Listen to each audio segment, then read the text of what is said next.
Praise lord. అందరికీ నా వందనాలు తెలియచేస్తున్నాను.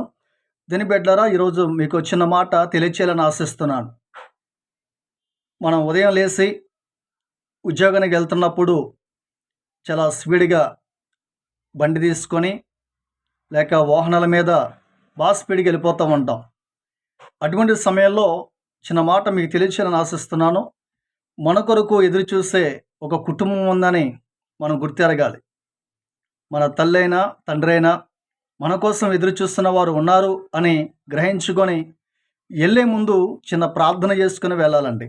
ఎందుకంటే ప్రార్థన చేసుకుని వెళ్ళినప్పుడు మనము మన వల్ల ఇంకొకరికి ఎవరికి కూడా ఏ హాని జరగకుండా ప్రార్థన చేసుకుని వెళ్ళాలి. అందుకే కీర్తన గ్రంథంలో ఒక మాట రాయబడి ఉంది. 128వ కీర్తన గ్రంథంలో 8వ వచనంలో, నీ రాకపోకల యందు యెహోవా నిన్ను కాపాడును, కాబట్టి